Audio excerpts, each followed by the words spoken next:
I would like to thank all of you for joining me and listening today, especially as we learn to adjust in this new virtual environment that we find ourselves in. It really is my honor to be able to give this keynote today. I'm Sherrie Clark, the Chief Technology Officer of ABB Power Conversion, and today I'm going to discuss powering the future of technology.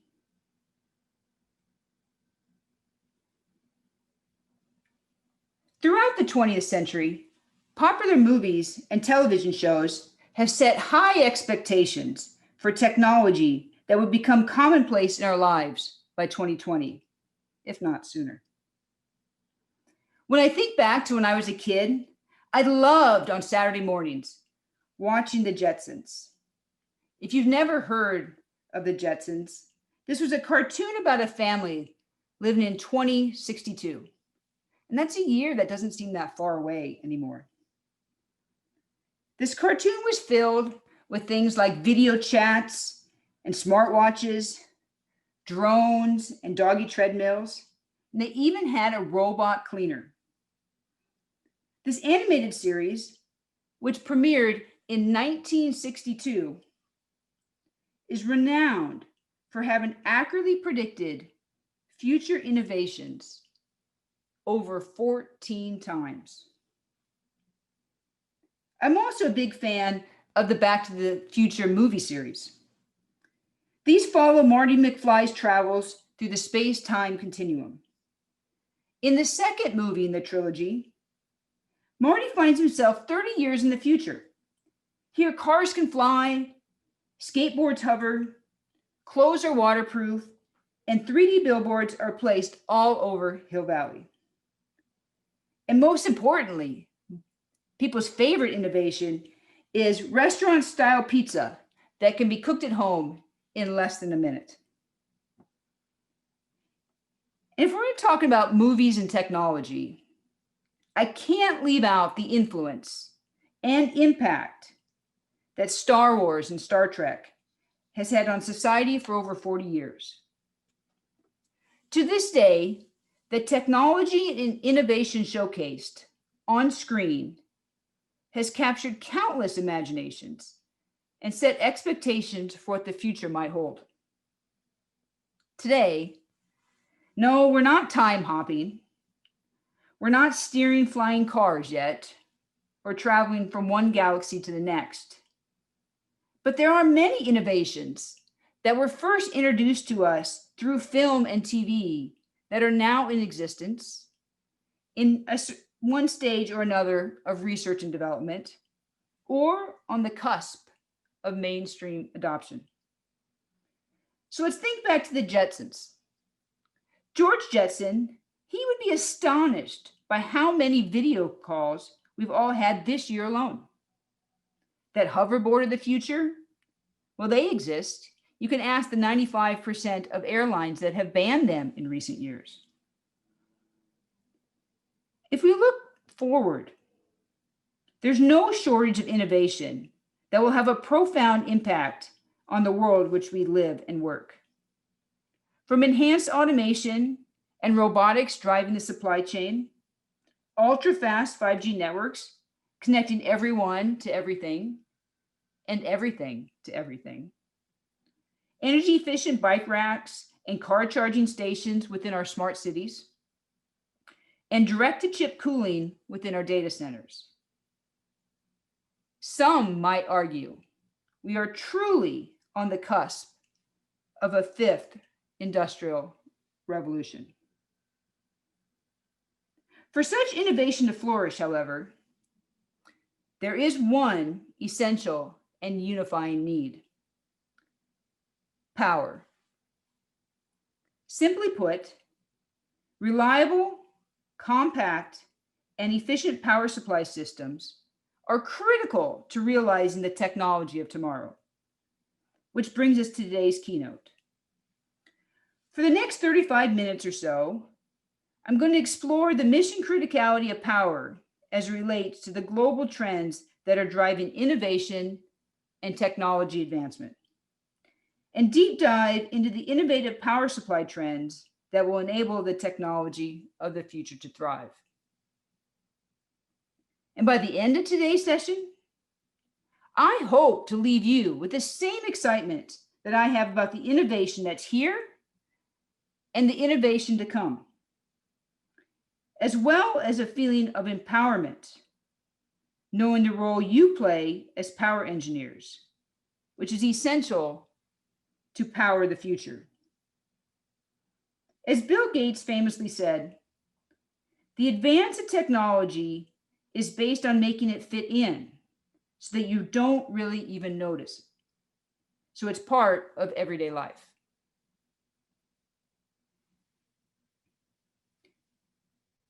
Here are 4 large global trends that are driving innovation and the advancement of technology: connected living, smart cities, mission-critical applications, supply chain automation.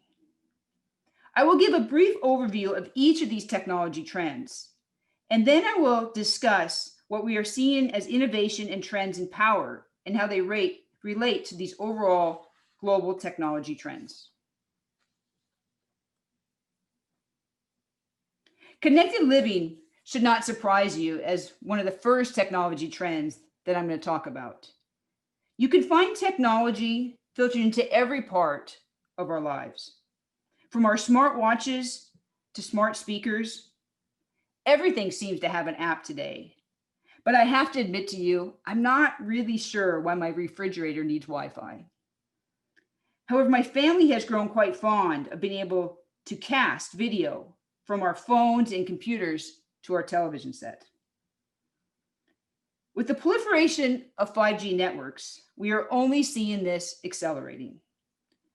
5G will enable the transmission of larger amounts of data at faster rates. This will drive a whole new wave of innovative products that we will soon find we will not be able to live without. In fact, the expected bandwidth of 5G may even replace home internet service. If you think about the world that we are currently living in, with so many workers working from home, and the majority of business travel being replaced by video conference, even our conference today, in an ideal setting, I'd be in the room with you. Our year has sped up innovation and the tools we use and is creating significant demands on our networks.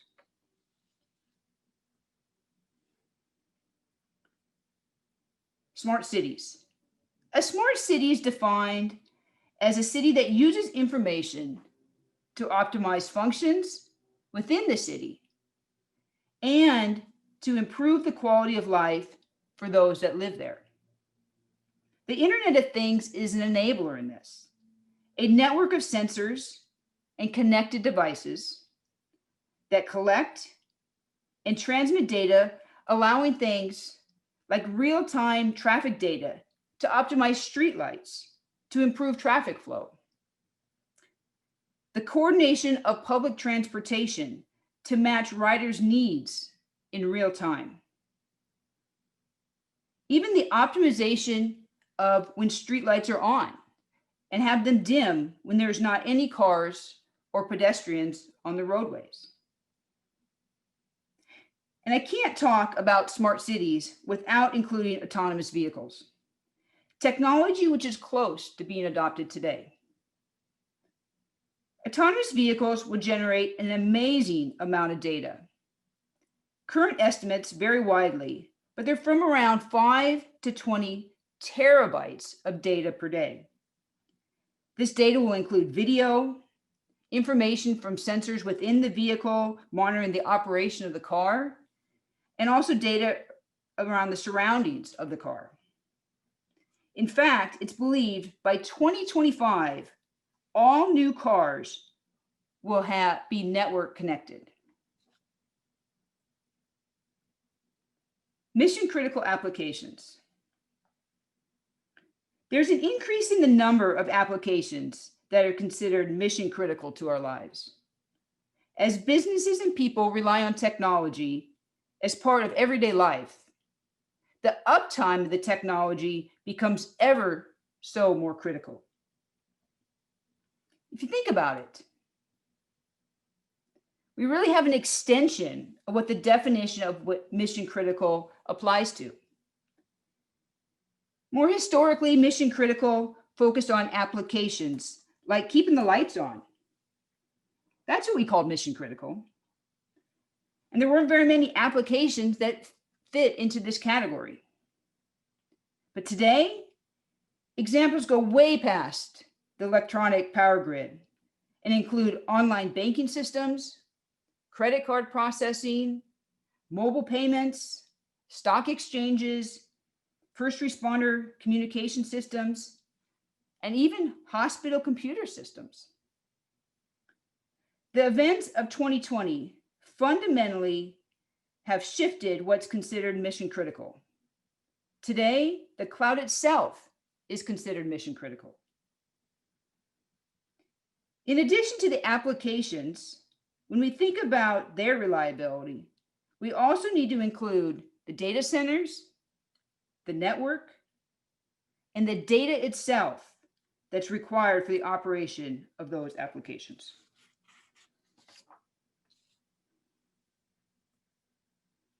Supply chain automation. Companies are looking to automate their supply chains to drive efficiency and to give them a competitive boost over their competition. Technology is used to automate processes in the manufacturing of goods. Data and predictive analytics will be used to improve forecasting and inventory levels. And we are seeing automated robots improving the fulfillment of orders, shipping, and delivery. The global supply chain has been strained this year as never before, and in many areas still is. I imagine everyone listening to this today has had to work through some type of supply chain or part shortage issue this year. I know my team has. And our products can only be built if our factories have all the required components, which we get from suppliers around the world. When parts of the world are shut down, or there's limited transportation to move goods, it creates a lot of strain on the overall system. As I said, I'm sure you have your own stories of issues that you've had to deal with this year. And I'm sure we agree this year has exposed how fragile some parts of the global supply chain are. These are all opportunities for optimization as we go forward.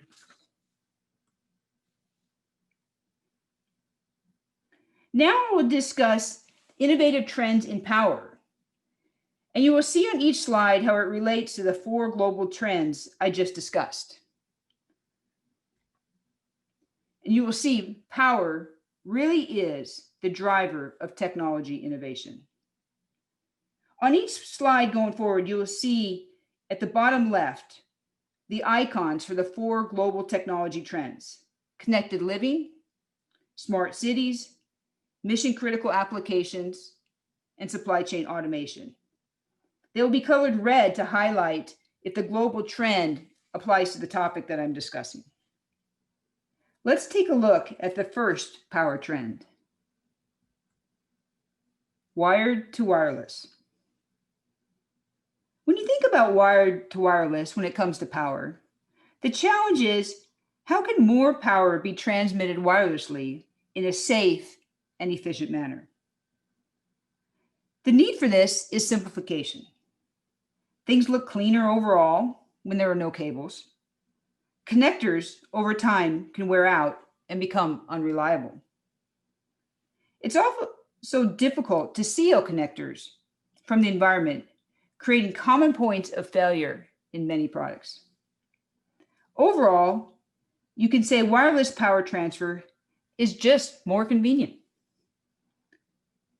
The wireless transmission of power has become commonplace for small devices like toothbrushes and cell phones, and you may use these today daily. However, as kilowatts of power can be transmitted safely and efficiently. This will enable the opportunity for applications like robots in fulfillment centers. These could drive to a charger, recharge, and then start working again with no person interaction. Electric vehicles can recharge by stopping in an enabled parking place and then recharge with no interaction from the driver. The elimination of cables and connectors simplifies the application. It eliminates reliability issues that occur over time as connectors wear out. You could even think in the future about critical applications like a hospital bed. There's lots of modern equipment that has to be all plugged into the wall. And rather than having to plug it all in, if you could have that equipment built into the bed, where the power could be wirelessly transmitted to the equipment, and then if the patient needed to be moved to a different part of the hospital for testing, nothing would need to be disconnected. The bed would simply be just moved and would start recharging when it gets to its new location. Miniaturization. There will always be a challenge to make power supplies smaller and smaller. I see this continuing until power supplies don't take up any room. And we all know that would be impossible. So we'll never stop innovating to make things smaller. Miniaturization is especially important when you think about Internet of Things and putting devices really everywhere. The Internet of Things requires the devices to be small, which then require small power supplies. In fact, the smaller the power supplies are, the smaller the overall device can be, and it enables the devices to be put in more opportunities. It increases the number of opportunities and application for monitoring, resulting in even more devices being deployed. So let me give you two examples. If we think about 5G, rather than having a main powerful cell phone radio tower, we now have the power distributed to a network of radios. These radios are lower power, however, there's many more of them. And because these radios and their power supplies are installed, distributed across the city, people want them to be small, so they're not very noticeable. They want them to blend into the environment. In data centers, the area taken up by the power supplies is area that IT equipment cannot be installed. If you can design the power supplies to take up less space, that in turn frees up space to install more equipment, increasing the overall compute capacity within the data center. As designers, the real challenge to miniaturization, as circuits get smaller and smaller and the density increases, is we have to have innovation to focus on how to manage the heat that's generated within the circuits. Harsh environments. The challenge is, as power is more distributed in the environment, with the Internet of Things, with 5G, and the devices that we've been talking about today, the power is subject to harsher environments. You may be able to plan cooling for the power at the base of a cell phone tower. However, when you have a power supply connected to a distributed 5G radio, that radio may be subject to strong afternoon sun with no way to externally cool it. You can't count on fans to cool and achieve the reliability needed. At ABB, we have a family of completely enclosed conduction-cooled rectifiers. These are sealed from the environment. They do not require fans. And we even have a product designed to withstand operating temperatures up to 100 degrees C. So it will have high reliability even when the hot afternoon sun is shining on it in the summer. The sensors installed all over smart cities, gathering data to enable applications like autonomous driving, need to work in all weather conditions, extreme temperatures, and be able to handle high vibration. Some of the toughest applications for electronics are when they're installed in outdoor applications close to the coast, where it's common to have high humidity and salty air. And all these applications will require innovation in new battery technologies.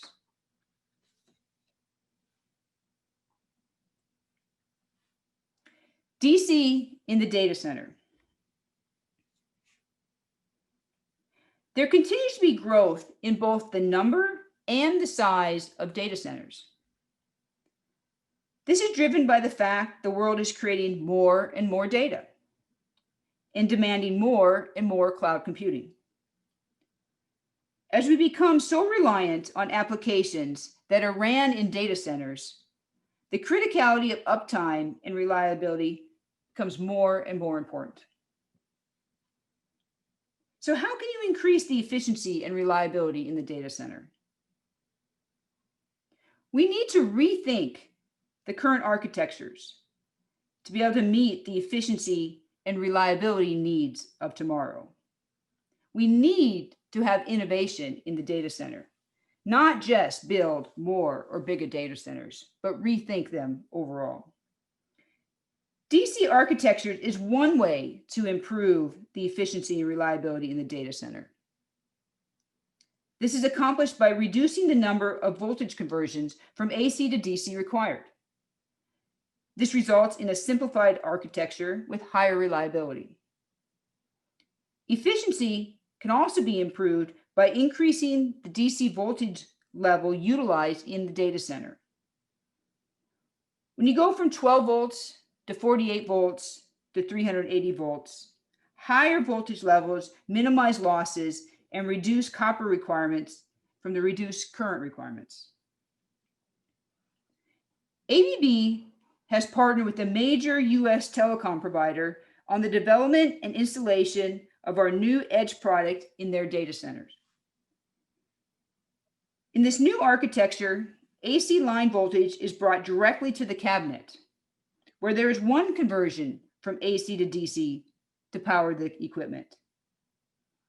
In addition, battery backup is located directly in the cabinet, eliminating the need for traditional UPS.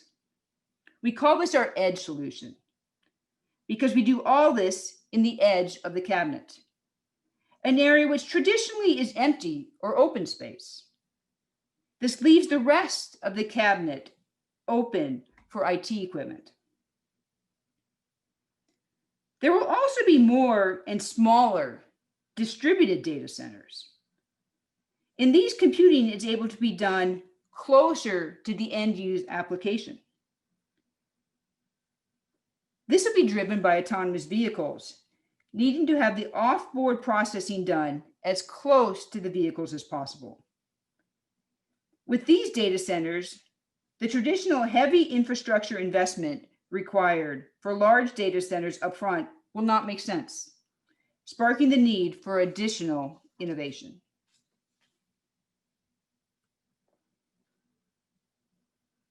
Speed of communications and low latency.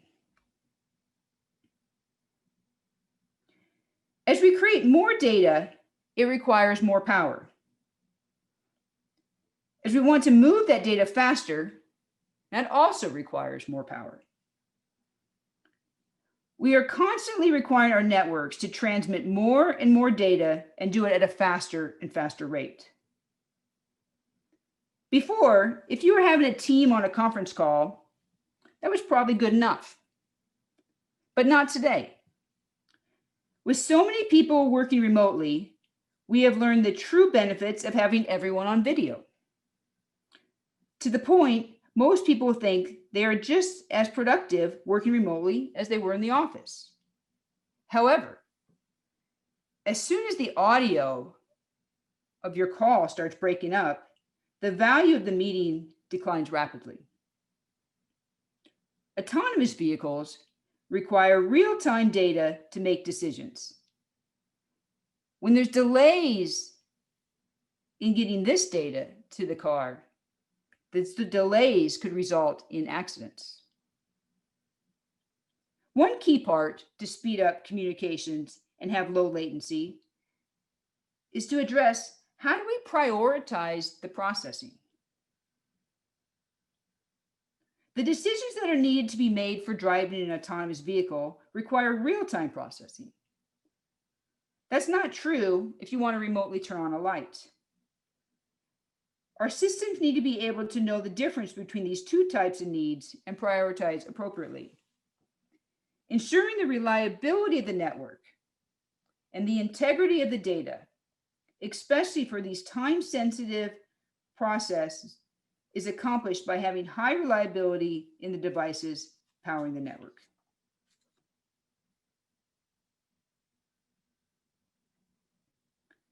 Battery backups.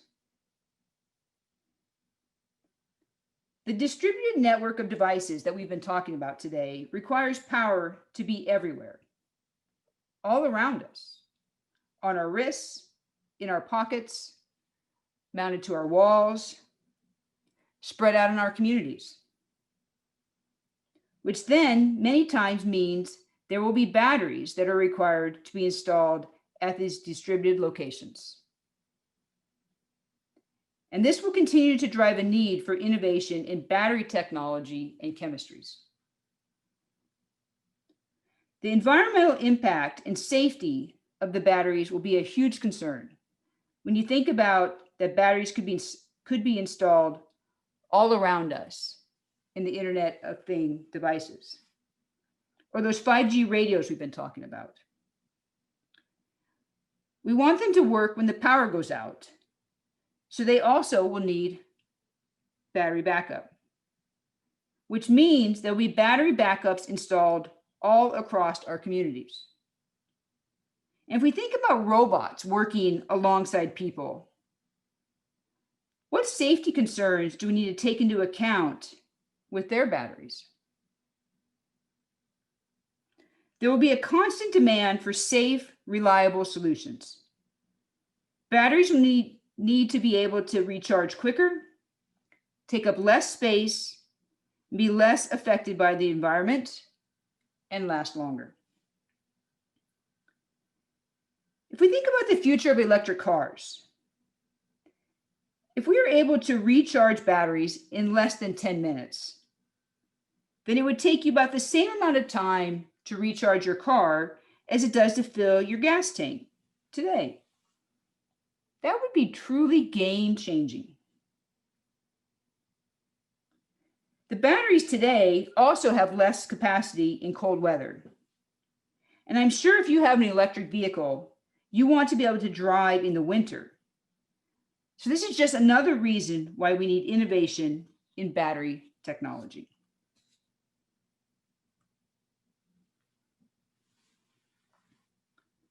Sustainability and green initiatives. The challenge when you think about sustainability is everyone quickly thinks about how we can reduce energy consumption. However, because we actually want to do more, we want to have more data, we want to move data faster, we need to have innovation on making processes more efficient, not just focus on reduced consumption. Most people are not aware that the initial large flat panel TVs actually consumed more power when turned off or in standby than they did when they were turned on and running. As engineers, we need to do better than this.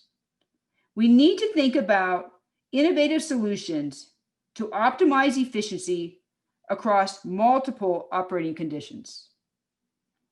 We need to look for opportunities to harvest power and use regenerative systems. ABB partnered with HPE to develop a new power supply for Creigh's new supercomputer. This product, we specifically control all the stages in the circuit to maximize the efficiency across the widest output power range possible, to maximize the efficiency at all operating conditions.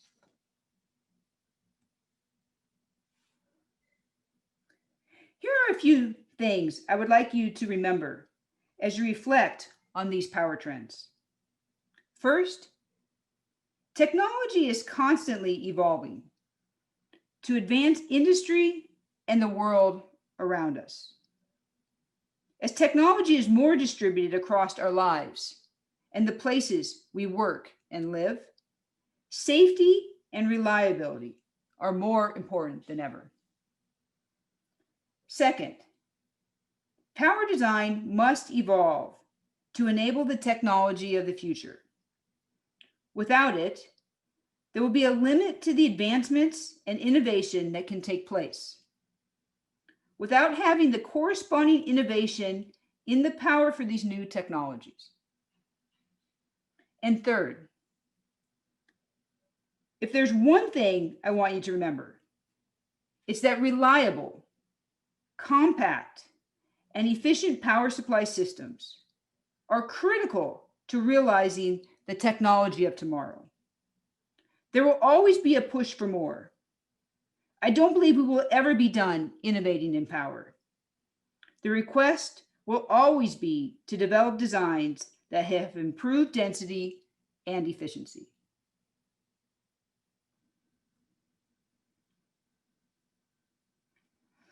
So if you were like me this morning, you woke up to an alarm clock.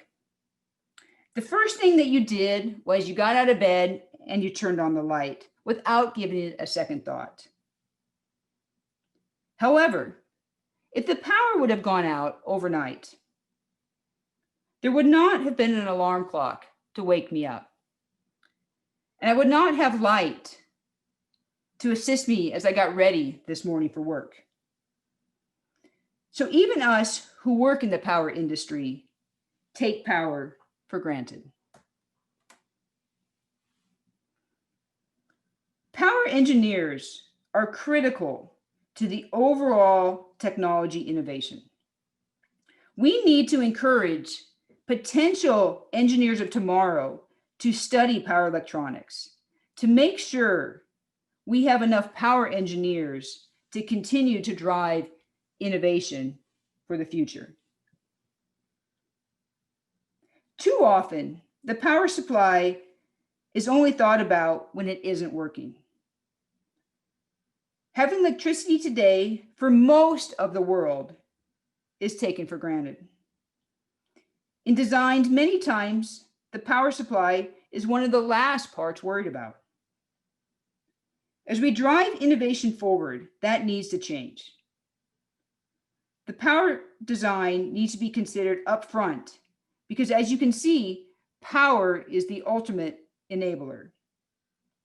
And you, as a power design engineer, you are literally powering and enabling the technology of the future.